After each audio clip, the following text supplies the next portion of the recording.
decided I'd make a video, even though I'm not sure exactly what I will reveal about myself, about my book world this evening. It is 7:56 at night. It is June the 18th, 2016. It's a Saturday. It's 76 degrees in here because I turned on the central air system. It got hot today in the 80s, and it's supposed to be in the 80s the next couple days, and so I closed up the house and I turned on the air conditioner. And in my diary today, I ended on page 522. So tomorrow, on June the 19th, 2016, I will be, Lord willing, I'll be on page 523. So that's my diary. We're coming to the end of the month. How many days do we have left? Today is, we have 1, 2, 3, 4, 5, 6, 7, 8, 9, 10, 11, 12 days before the end of June. My wife comes back from Phoenix, Arizona on the 23rd of June. So I have 5 days left alone in my isolation cell. So today I've been reading, I'm almost at the end, Summer Without Men, a novel by Serial. Who's about? So I got about, I'll probably finish this tonight. First, I want to, I got these books out over here from my book collection. This time of year you talk about summer reads. What should I read during the summer?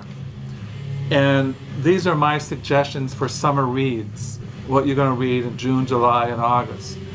And the first thing I suggest is Harold Bronsky's Stories in Almost Classical Mode. This is one of my favorite collection of short stories by Harold Bronski.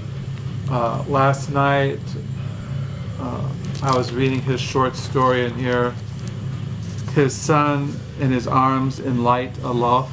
I highly recommend his short stories, Bronski, for a summer read. Also, I recommend, this is one of my favorite novels by William H. Gass, The Tunnel. This is really really worth reading, and I highly recommend it. The Tunnel. I have this on MP3. I have William Gass reading it out loud, and I read this last year and really enjoyed it. And this is one of my favorite William T. Voldman novels, The Royal Family. I read this a number of years ago. This is the first William T. Voldman book that I read, and after I read this, I bought everything that he's ever published. And this is a great summer read when you're laying on the beach or you're having a picnic somewhere, sitting under a tree. Read The Royal Family by William T. Voldman. You'll really enjoy it. It's really an experience.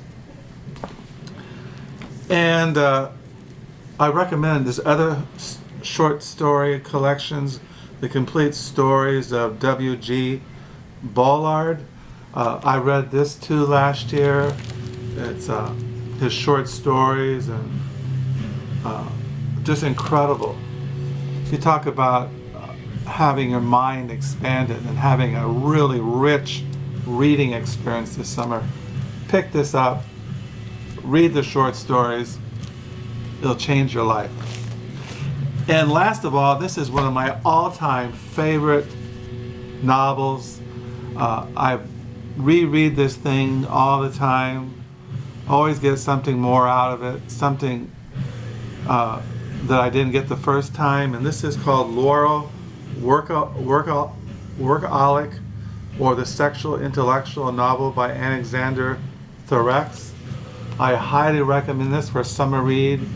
If you go on a vacation, you go to the mountains, where you're going to go to on a cruise, or you're going to fly over to Europe, take this book with you, read it, share it with your friends, read it at night over the campfire. I highly recommend it. So those are my summer reads. Laura Workaholic, the Sexual Intellectual by Alexander Thorex. The Complete Stories of J.G. Bullard. And The Royal Family by William T. Vollmann. And read The Tunnel by William H. Gass. And check out Harold Bronsky's Stories in Almost Classical Mode. This is really a great collection of short stories. Something you can read to your grandchildren, read to your wife or your husband, read with your girlfriend or boyfriend. Just great.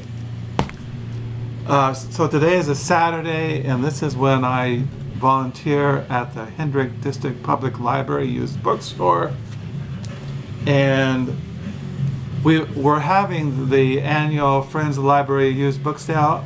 I'm not going to show you all of the books I bought yesterday at the book sale.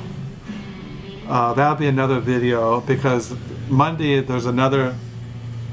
the last day of the sale, and that's when you get a bag sale. So at the end of the sale, I will show you all the books that I got at this used book sale. There's probably at least 30, 35 books. At least. Well, maybe I'm exaggerating. Maybe 20, 24. But I did go this morning, before I went to the Book Nook to volunteer from 10 to 1. I did go through the book sale just one more time, and I found these two I'll share. This is The Bloody Chamber. These are stories by Angela Carter. This is a friend of mine in LiveJournal has recommended her writings to me, and I found this paperback today. And this is one of my favorite novelists. I have 3 other novels by him. This is Barry Onsworth. He's a winner of the Booker Prize. I recommend his novels. This is his novel, After Hannibal. I might read this after I finish Summer Without Men. So yeah, this is Barry Onsworth, After Hannibal.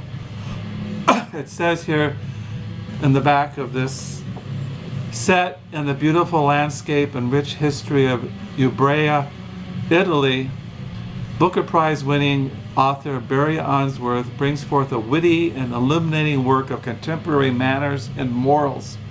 The region where Hannibal defeated the Romans is now prey to a different kind of invasion. Outsiders buying villas with innocent and not so innocent dreams.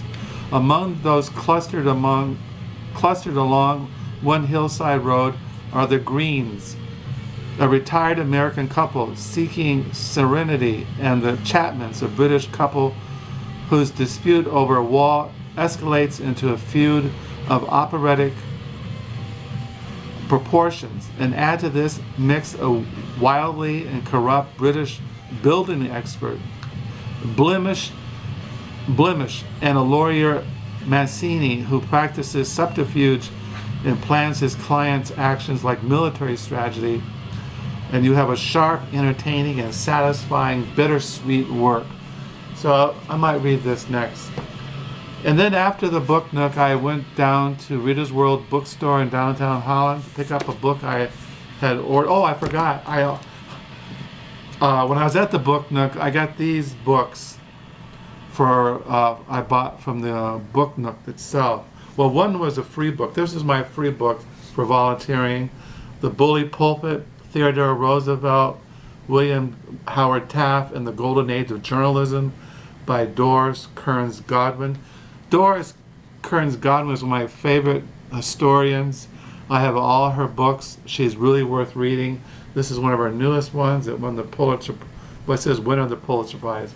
But I got this. And then I got this book, but then today I realized I already had it, but so I'll take it back next week. But this is Dread Drought, Britain, Germany, and the Coming of the Great War by Robert K. Massey. I have all of Massey. He's a great historian. I have his book on Peter the Great, and he's written all kinds. Nicholas and Alexandra. I have some other books by him, but I'll take this back next week because I already had it. And then after the book nook, about 1 o'clock, I went downtown to pick up this book I had exchanged for another book. I exchanged for this book. This is called Melville in Love, The Secret Life of Herman Melville and the Muse of Moby Dick by Michael Sheldon. I collect books on Nathaniel Hawthorne, Herman Hesse, Emily Dickinson, Herman Melville, Henry Thoreau. I'm really also anything 19th century biography. I really love reading 19th century biography, especially ones that really deal with history. So I got this. And while I was there, I was looking around, and of course I always had to buy something else. And I found this book. It's called The Bohemians, Mark Twain, San Francisco Writers Who Reinvented American Literature by Ben Taroff. So I got this while I was at Rita's World downtown. I like reading about, I have a huge Mark Twain collection and San Francisco collection because I consider myself a West Coast.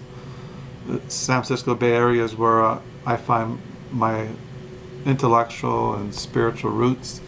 So I got this, The Bohemians, Mark Twain, San Francisco Writers Who Reinvented American Literature by Ben Taroff. So I got those today. So that's what I got. Like I said, I'm going to finish this tonight. I have a lot of reflections about this, and I might give a book review, but I really have enjoyed this. It's been a great read for me. So that's as far as it. Tomorrow's a Sunday. Should be a day of quiet tomorrow. My wife is gone. It's just me and the dog. Come here, Rudy. Come here. This is our dog, Rudy. He's 12 years old. He's a Yorkie mix. He misses his mama. He's really depressed. So yeah, so Rudy and I are going to hang out here tomorrow. Tomorrow's Father's Day. So hoping you're having a good weekend, and until next time, bye.